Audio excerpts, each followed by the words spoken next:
আজি মই আপোনালোকৰ কাৰণে খুব ইম্পৰ্টেণ্ট টপিক এটা লৈ আহিছোঁ।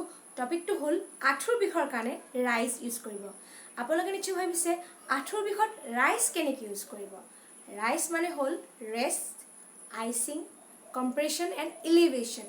সেইটো হ'ল শ্বৰ্ট ফৰ্মত ৰাইচ। আৰু যেতিয়া আপোনালোকৰ আঁঠুৰ বিষ উঠে তেতিয়া আপোনালোকে যদি ৰাইচ টেকনিকটো ইউজ কৰে আপোনালোকৰ আঁঠুৰ বিষ খুব সোনকালে কমি যাব। চ' আজি মই আপোনালোকক ৰাইচ টেকনিকটো আপোনালোকৰ আঁঠুৰ বিষলৈ কেনেকৈ ইউজ কৰিব তাৰ বিষয়ে এটা শ্বৰ্ট ভিডিঅ' বনাইছোঁ।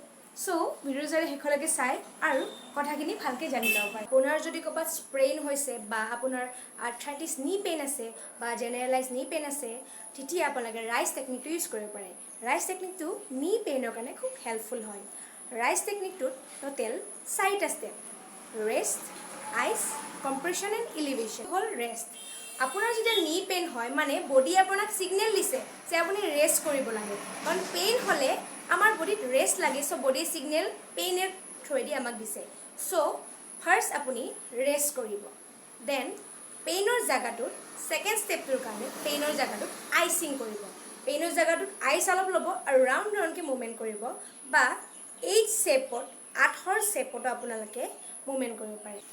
যেতিয়া আপুনি পেইনৰ ঠাইত আইচ এপ্লাই কৰে আপোনাৰ পেইনটো খুব কমি যাব, কাৰণ আইচে আপোনাৰ যোনবিলাক আপোনাৰ ব্লাড ভেচেল আছে সেইবিলাকক ষ্ট্ৰিং কৰি দিয়ে আৰু পেইনটো লাহে লাহে কমি যায়। ষ্টেপটো হ'ল কম্প্ৰেশ্যন।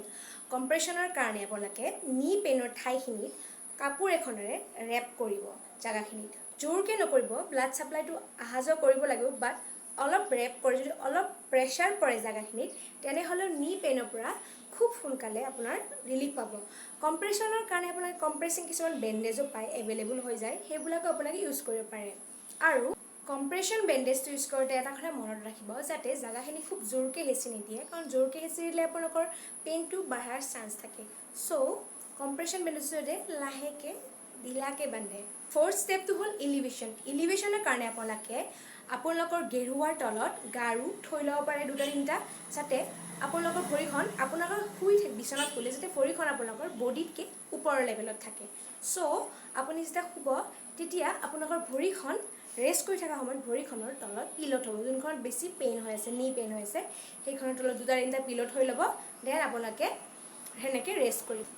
এই ৰাইচ টেকনিকটো আপোনালোকে যদি ইউজ কৰি যায় আপোনালোকৰ নি পেইন খুব সোনকালে কমি যাব। ভিডিঅ' চাই যদি ভাল লাগিল থাম্বছ আপ বাটনটো ক্লিক কৰি দিব আৰু মোৰ চেনেলটো ছাবস্ক্ৰাইব কৰি দিব, যাতে মোৰ নতুন নতুন ভিডিঅ'বিলাক আপোনালোকে পাই থাকে। Thank U.